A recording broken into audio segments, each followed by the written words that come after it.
What's up, everyone? Welcome back to another week of the Sports Degenerates podcast. If this is your first time listening to us, make sure to also listen on Apple Podcasts, Spotify, iHeartRadio, Spreaker, anywhere where you guys get podcasts.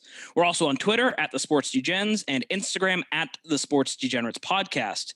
And finally, you guys can also make sure to watch us on YouTube and make sure to follow us on all these platforms if you can, and also like this episode. And you guys know us. As always, we're just a couple of college students that love talking about sports, watching sports, listening to sports. So we decided what better way to show our love than make a podcast about it. And we actually have a very special guest today. We have Job Goddard from the Source podcast. How you doing, Job? I'm doing well, man. How are you? Not too bad. It's we were talking about this earlier. It's been a really exciting week, obviously, with the Patriots going on. This is the most exciting offseason I've ever witnessed for the Patriots. It's definitely the most eventful that we've seen in the last 20 years or so.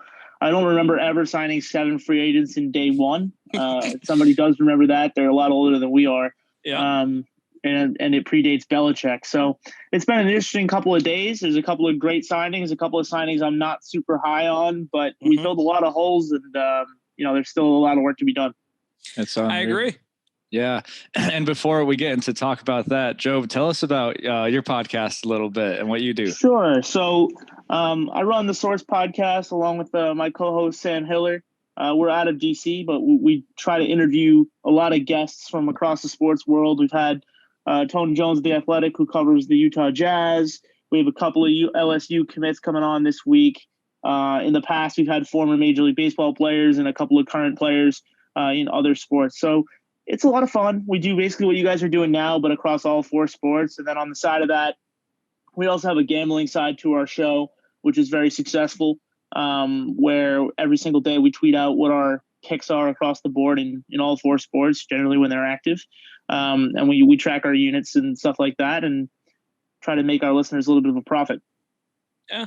So make sure to check that out as well, guys. But we're going to get right into things. Job, you mentioned there's a few. I want to get it right into the negative. There's a few free agents that you said you're not very high on. Who are some of those guys? So Kendrick Bourne is a guy that I think definitely could be effective in New England. I think he works well in the Patriots scheme. He's a slot guy with a lot of movement. He'll do a lot of dig routes, things like that. I just don't know that he was a day one signing. I couldn't agree more. Belichick went and got the top 2 tight ends on the board. Everybody seems to agree with that. But in the wide receiver range, he seems to have kind of taken the middle of the pack guys and overpaid them a little bit. I understand it's sometimes what you have to do when you have a quarterback that's underperforming, which we had last season. But I just don't know that Kendrick Bourne is worth that contract. Nelson Aguilar worries me a little bit less. I don't expect 18.7 yards this season the way that you saw last season in Oakland, but or in Las Vegas, sorry. But I do think he could be a good piece, especially, you saw what he did with a good tight end pair last year with Darren Waller being opposite him as the big target. Hunter Henry will slide right in there, or Jonnu Smith, depending on what the package is. And he should pair well with them to create some offense, especially vertically. But Kendrick Bourne is really the day one signing that I was not high on. The other signing I'm not super high on. I understand it's a cheap deal and it's only breaking about 10 minutes ago or 20 minutes ago, is Ted Karras to come back and be our center. You know what you're going to get from him. But I would have paid David Andrews just because now we went from having the offensive line be the strength of our team to a little bit of an unknown. I mean, we know what Trent Brown is. We know what he isn't. What he isn't is a super motivated player who will commit to run blocking and pass blocking equally, no matter what down it is and what the situation is. He has immense talent. So I think that's a good trade that they made with Las Vegas, and I can see that working out. But now you replace Tooney, you replace Andrews. You're also replacing Marcus Cannon. Like, this is offensive line that was the strength of the team last year, and now we're having a complete 180 shift to a bunch of unknowns. There's still some guys that probably need to be added at that position. I'd expect them to go probably use a 3rd round pick in this upcoming draft on one of the guys out of Alabama who's an offensive lineman. There's a couple of good prospects there, and Bill has historically taken a lot of Alabama players. So I can see that, shoring that up, but I don't like the inconsistency there, or rather the unknown factor that's been created in the last couple of days. That's my negative. Yeah, I couldn't agree with both of those more, especially Kendrick Bourne. I think there was a GM from out west that said Kendrick Bourne is pretty much a smaller, more expensive version of Jacoby Myers. And we already have Jacoby Myers on our team, obviously. And I don't understand why they signed him. I know it was relatively low risk deal. I know it was 3 years, $22.5 million, but I guess the cap numbers work out that it's really not that much money. But yeah, only about 5.25 million of that is guaranteed in year one. So exactly. If it doesn't work out, it's pretty easy to move on from him.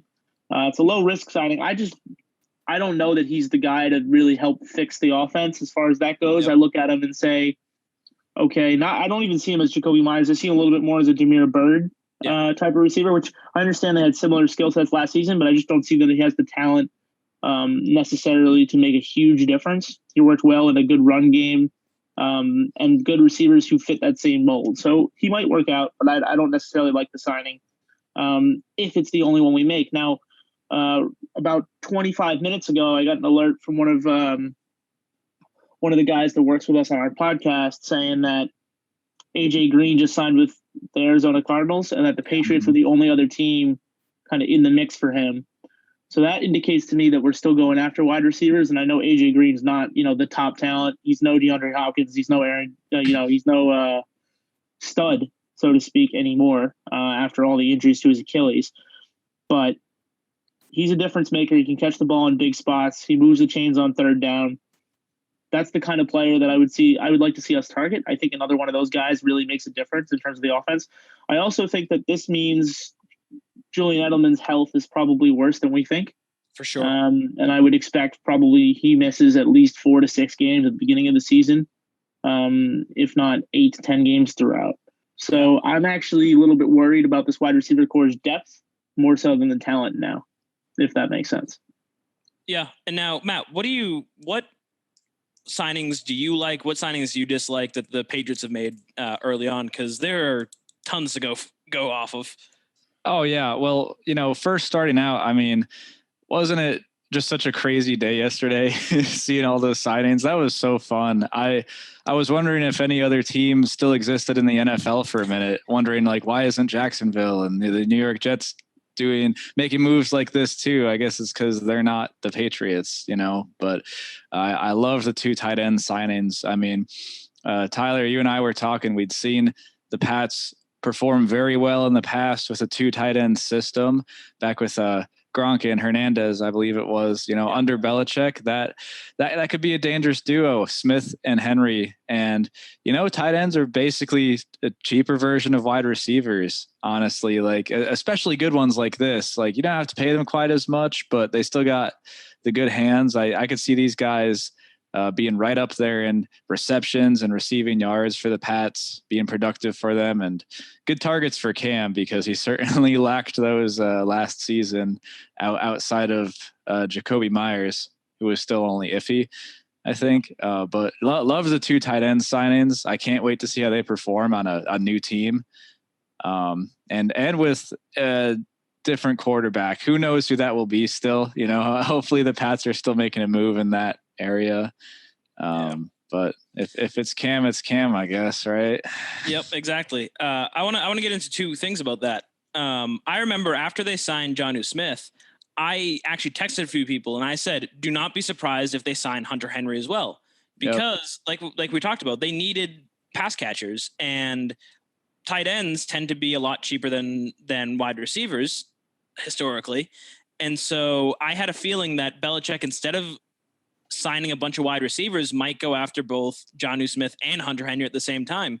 I thought that was a great move by them, obviously. And Joe, do you think how much do you think having 2 tight ends is going to change the offense and help Newton out? Well, so I actually think it changes the offense a lot. It simplifies the offense. We have yet to see kind of what they're going to do on the offensive line, which I think will change a lot of how the offense works. Obviously, Dante Scarnecchia is no longer here to turn, guys into absolute monsters. So we'll see kind of where that goes, but I think you expect a lot more play to Cam's strengths. So I would not be surprised if Cam is the starting quarterback day one. Unfortunately, we're all rooting for something different. A lot of people are hoping for Jimmy G. Some people are now hoping for Deshaun Watson. The Patriots are in win now mode, but I still think that Bill thinks that Cam can get it done. So I wouldn't be surprised if Cam Newton is the starting quarterback and we draft, say, a Mac Jones at 15 if he slides, or even maybe move up to like 11 and draft him if it's possible. We have the assets to do it now that we've filled a lot of holes in free agency. But I do think it means you're going to have a lot more of a power run game. They don't necessarily have a lot of power running backs, which makes me a little bit nervous, but this offense is now built kind of like the Baltimore Ravens of 2018, if you think about it. If you look at the offense in 2018 for Baltimore, Lamar Jackson's a running quarterback who couldn't necessarily throw the ball too far. You had Hollywood Brown as a rookie who's comparable in speed and ability, I think, to Nelson Aguilar at this point. I think Andrews is a superior tight end to Hunter Henry and Jonnu Smith, but only just. And Hayden Hurst, I think, is far worse. So those two options align pretty parallel. And then you're going to have 2 to 3 running backs that continuously kind of hand off the ball to one another and play a power run game. The problem with that, I think, is necessarily that Cam Newton can't deliver the ball. If you do blitz him, he hasn't necessarily been able to pick up the blitz. So there's still a lot of things that we have to work out before we know what this offense looks like. And that pretty much revolves around the quarterback position. If we draft somebody, I think you'll see a lot more of a Ravens offense of 2018. And if we sign a pass catcher, I think you might see a little bit of a revival of the 2011 Patriots. Not to say that Jonnu Smith and Hunter Henry are as good as Gronk and Hernandez, because I think, Jonnu Smith is probably comparable to Gronkowski at the end of his Patriots tenure. But he's nowhere near Gronk at his peak, who's obviously the best tight end that we've ever watched, and maybe the best tight end ever with Tony Gonzalez. And Hernandez had that kind of pure athletic ability that we're not going to see from either of these guys, unfortunately, though they can both catch the ball. So I would expect a little bit more 2011 offense if we sign a pass catcher. I mean, a passer first quarterback. But if we saw go in with Cam Newton, I would expect a little bit more of a run-heavy Ravens-style offense for 2018. Yeah, I couldn't agree more, because right now, I think as the time of recording this, the Patriots have they have just over $30 million in cap space. So there's a lot of room for them to possibly go out and make some sort of move, whether it be for a quarterback, a wide receiver, or something. So I personally have kind of a feeling that I think that there is a move coming somewhere down the line, whether it be trade up in the draft and try and get one of these better quarterbacks instead of a Mac Jones or someone, possibly trading or signing one of the top wide receivers, because that's one of the most stagnant free agent positions right now is wide receiver. These top wide receivers aren't getting paid what they want, and so no one's signing them right now.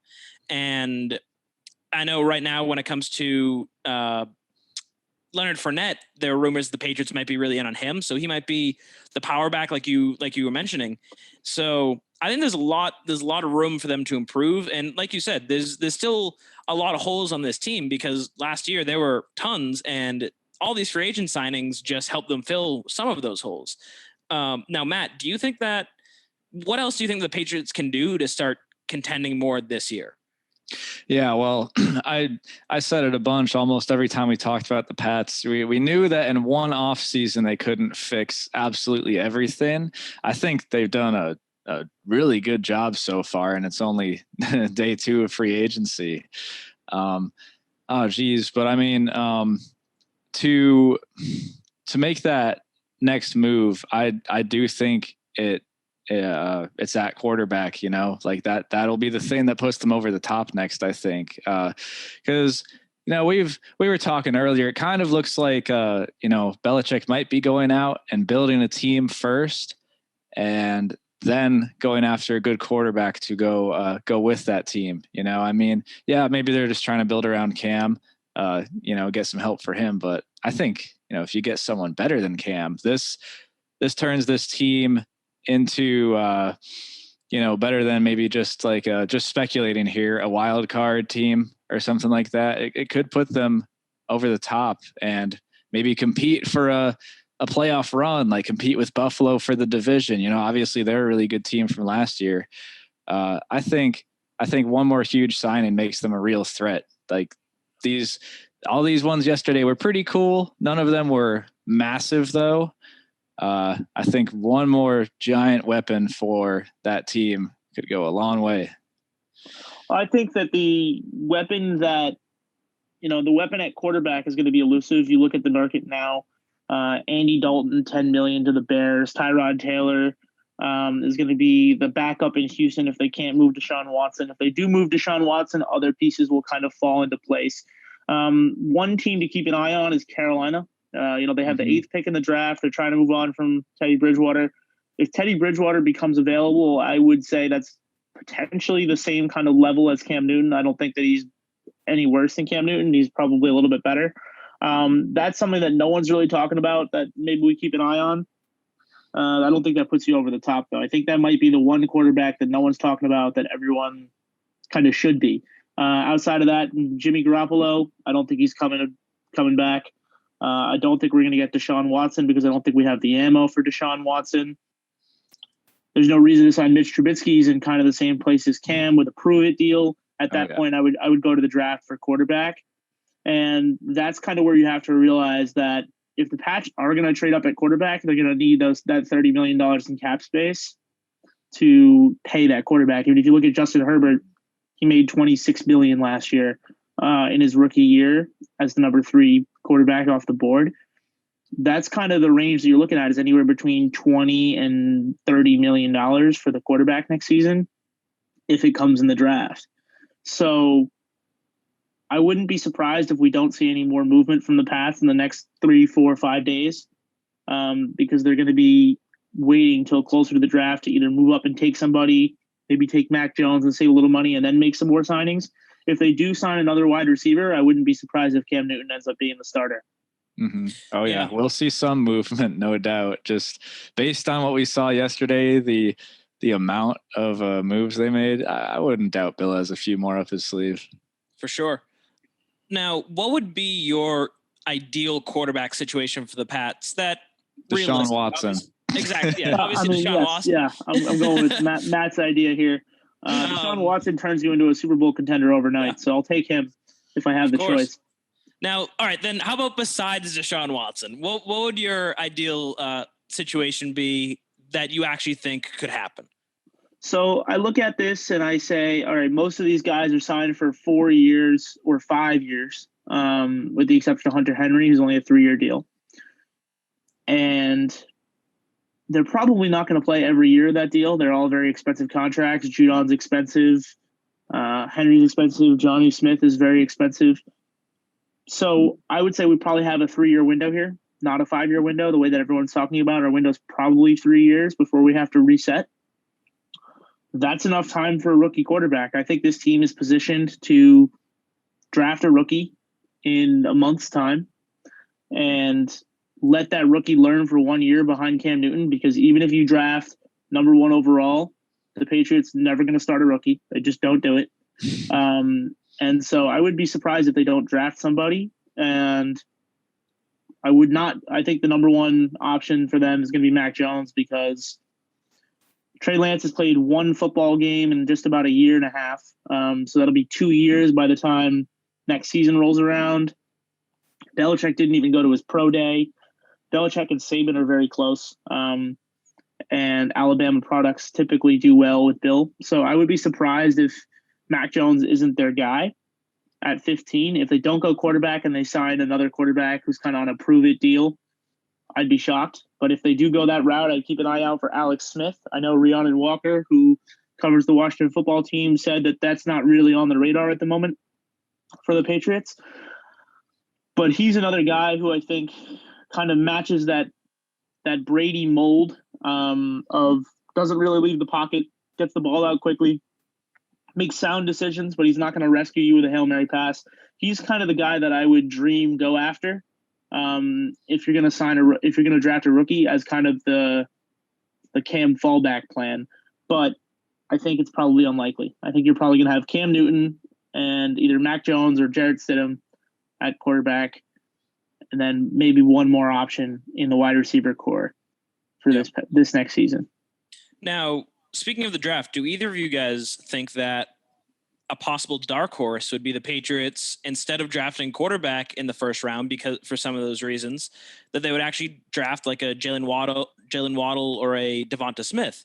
I personally think that is actually possible. I know Belichick absolutely sucks at drafting wide receivers, but I could see them, if they don't draft a quarterback, that they could actually draft a wide receiver. So I just don't see wide receiver because Bill has struck out on wide receiver so many times. The thing to keep an eye on is N'Keal Harry was reportedly linked to the Arizona Cardinals. That's now probably off the table now that they've signed AJ Green. So can you get something back from N'Keal Harry? Maybe a 4th round pick, maybe a 3rd round if you're lucky, from somebody. Then you might go draft a wide receiver. If not, I think he gets one more year on this team to try to prove something to Bill Belichick. And he'll be that wide receiver weapon. I just don't see them drafting a wide receiver here. I think they'd rather go interior defensive line. They lost Adam Butler in free agency. Their defense was not good against the run last season. They will take the biggest available defensive weapon on the front 7, I think, at 15 if they don't go quarterback. They could also go, if they don't go quarterback, they could also go to cornerback because they just tagged J.C. Jackson as a restricted free agent with a 2nd round draft compensation. They're going to pay him, I think, unless he gets a monster offer from somebody. And Stephon Gilmore's gone after this season. He doesn't want to play on a $7 million deal. He'll probably show up and play because of the injury, and he wants to prove that he's back. But he wants, by all indications, he wants Jalen Ramsey money or Darrelle Revis kind of money. And the Patriots are never going to pay that for a guy in his 30s. So you're going to need a new guy to take that role as the number 1 corner. I think J.C. Jackson slots in there well. So you probably draft a corner pretty high this season. I would say probably in the 1st or 2nd round to make your defense really good against the pass. Against the run is the priority, though. So I would go interior defensive lineman first. Yeah. Now, Matt, I know that obviously you're a Chiefs fan, and this is your fault for being stuck on a podcast right now with 2 Patriots fans. But what do you think would be the next moves that the Patriots have to make? Well, on the question of drafting a wide receiver too, I think it's in the realm of possibility. I don't know that they will do it. Just like Job was just saying, but just based on the fact that they showed us today with the AJ Green situation that they might still be looking for another wide receiver. I could see them potentially looking for it in the draft if they run out of options or don't necessarily want to pay like big money to any of the guys that are left, like get a cheaper rookie and then someone else at any other position, with the money they have left. But man, yeah, ideally, I don't know. I think they need that quarterback still. And Mac Jones could be good. There's a couple other names that are escaping me, but I know Kyle Trask. Trey Lance, Kyle Trask. There's a lot of guys that are kind of linked to the Patriots in the bottom of the 1st, mid 1st, bottom of the 1st, or maybe in top of the 2nd round, because they do have the 41st pick. I take back what I said about 5 seconds ago when I said that they would probably go corner early in the draft because Mills is going to play corner. I don't know what that is. Oh, yeah, you're right. Signing escaped me a little bit. So yeah, they probably go interior defensive lineman. And then if they don't go interior defensive lineman, I could see them going with another edge player on defense. But I think the number 1, the 1st round selection either goes to quarterback or goes on defense. You could use another linebacker as well. There's a lot of different things, a lot of holes that they could fill. So it's tough to really slot in their draft selections. Matt, I didn't know you were a Kansas City Chiefs fan when you guys invited me on the show because I would have said no. And you stole Andrew Tooney, the best offensive lineman in football. You guys are having the best offseason so far. You're going to run it back to the Super Bowl with the same team, except you're going to have the best guy in football on the offensive line. Yeah, well, yeah, and it was at the cost of, for whatever reason, well, not for whatever reason, but we lost Mitch Schwartz and Eric. Why can't I remember Eric Fisher? Thank you. Our first round in the playoffs last season. Yeah, so he tore his anyway. Achilles. And then Schwartz is getting up there in age, so I like that signing for them. I'm curious, what do you guys think they're going to do at quarterback? Do you guys have a dream scenario? Deshaun Watson. Yeah. Obviously, a realistic dream scenario. All right, let's be real here. Yeah. For me personally, I would say right now, because I don't really like any of the quarterbacks that are free agents, or I don't really think they have a realistic way to trade for a quarterback in the league. My dream scenario would probably be move up into between pick 5 and 8 and just pick any of those top quarterbacks. If Justin Fields gets that far, I know they don't like Trey Lance, but who's the other ones there? We got Trey Lance.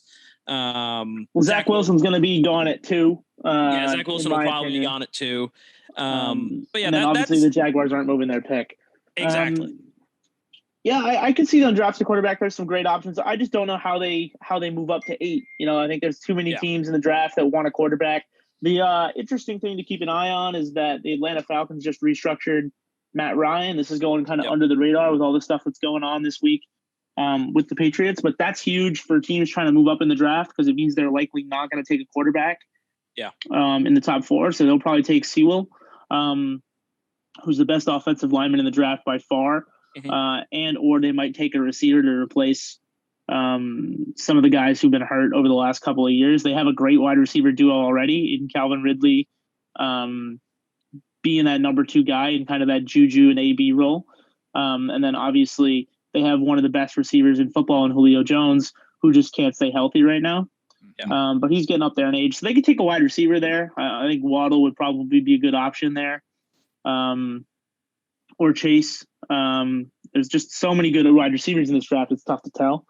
The problem for moving up is that whoever you move up to take, Carolina is going to be right in front of you. I mean, they already have the 8th pick, so if they have to move up in front of you again, they will. They have that ability, and I just don't think that there's teams in the top 8 that are willing to trade with you based on what you have for capital. I don't think you have the trade capital to make that happen. Yeah, I think the most realistic trade partner, if they did move up, if they wanted to move up pretty far, would be Atlanta. I think, obviously, like you said, Atlanta would probably want to go with another position besides quarterback. But I think you could probably convince them if you give the first pick, number 15, give second this year or the third this year, or maybe like a second or third next year as well, and maybe even throw in, as much as I'd hate to see it, throw in Stephon Gilmore. I feel like Atlanta would be willing to give up the 4th pick that they have or something like that. They have the 4th pick in the draft. It's interesting you mentioned Stephon Gilmore, because Gilmore's trade value has been talked about a lot. People keep mentioning, we should trade Gilmore and a first and we'll get a quarterback. Gilmore's trade value is kind of down the drain at this point. Because of the injury and the contract. You're basically trading him with a sign and trade. You're not going to be able to trade him on a 1-year deal because he won't play on $7 million. So if he doesn't want to go wherever you're going to trade him, you'll just tell them that he's not going to sign and you're out of luck. So it's basically an effective no trade clause. And the team that gets him is going to have to pay him $30 million. So I don't know necessarily that there's a lot of teams willing to do that, especially this season with the depressed cap. So it's interesting that people keep talking about Stephon Gilmore. I don't think necessarily that he brings anything to the table from a trade perspective. He might be the equivalent of like a 5th round pick. Yeah, I agree. But it kind of seems like, actually, Matt, you can attest to this. This is exactly, I feel like this seems very similar to what the Chiefs have done in the past, which is they built a really good team, both mostly on offense and a little bit on defense. They built a really good team and they just waited a few years until they finally found the quarterback that they thought was their quarterback of the future. They had Alex Smith, who was just a okay quarterback for how long they have him, like 4 years or something. And that's kind of what it seems like the Patriots are doing. They're just having Cam Newton as a bridge guy. They're going to build a great team. And then once that quarterback comes along that they can finally get, they'll probably strike there. Yeah, I mean, I can see that happening. I think Alex Smith in Kansas City is kind of a bad comparison a little bit, just because I think he was talented enough to where they could have, they were going to try to win with him. They didn't pick him up as a bridge quarterback. And then he got hurt. And then after that was all over. But what I do think, and they knew they had Patrick Mahomes before they even got rid of him. So they knew they had the next guy waiting. You have to have the next guy before you move on from the bridge guy. I just don't know necessarily that Bill Belichick is in bridge mode. We thought he was all going to be in bridge mode. We thought this year was going to be a development year for whoever they draft. And now Bill's gone out and spent a whole bunch of money. So what I thought was going to happen 3 days ago, I no longer think is going to happen. Now I think he's in win now mode, and he's going to go get a quarterback, whether it be in the draft or in free agency, and try to win for the next 3 to 5 years. I know that he's getting up there in age. He doesn't want to coach till he's 80, but he's staring down the barrel of most wins by a coach in NFL history. Yep. And he's running out of seasons to top that. So he wants 10, 11, 12 wins a year for the next 5 years. I don't know necessarily if you're going to build that the way that Kansas City built their team. You're more likely to have issues there. Now you're in good shape with the cap. The cap's expected to go up next season by about $30 million after being depressed this year. So you'll have more money next season as well. I wouldn't rule out kind of anything as far as the Patriots are concerned. Yeah, and are we really surprised that Bill Belichick has a win now mindset? The guy who's won all these Super Bowl rings over the years. I'm not that surprised. I think certainly he wants to get up that list, and just like you said, he's a bit up there in age, so maybe time is running out. Win now. Matthew, I'm surprised. I was surprised. I'm not going to lie. I wouldn't have been surprised if he treated last year differently, but last year he kind of made it clear that it was not a Super Bowl year. He went out and said, we spent all this money for Super Bowls the last 5 years, and now we have to reset, and we're not going to really get there, and that's okay. You did say that. And then he was very taciturn with reporters about how he's going to rebuild his team. But then he went out and told everybody, whatever you thought I was going to do, I'm doing something totally different. So I'd be interested to see if anyone says they know what Bill Belichick is doing, they're wrong. They're lying to you because no one has any idea. We're all just guessing. It's all smoke and mirrors. And in the next 3 hours, if he trades for Deshaun Watson, then you get your dream there, Matt. It's possible. I wouldn't rule anything out at this point. I mean, I guess maybe I should reword that. As a Chiefs fan, would that be my dream? I don't know. But no, that would definitely not be your dream because then you got one more team to go through in the AFC. Oh, yeah. Yep. But that will do it for us this week, guys. Thank you so much for joining us. Job, thank you so much for joining us as well. Guys, make sure to check out the Source podcast that Job is on. You can listen to that everywhere that you can find podcasts. And also, guys, make sure, since we're not doing our bet of the week this week, we're going to be doing that. We're going to be promoting that on social media. So make sure to stay tuned to our social media. You guys will see what picks Matt and I are going to be making. And you guys will see who's going to be wearing the robe of the week. Next week. Hopefully it's not me going 4 in a row, but we'll see. Thank you guys all so much for joining us. We'll see you next week on the Sports Degenerates podcast.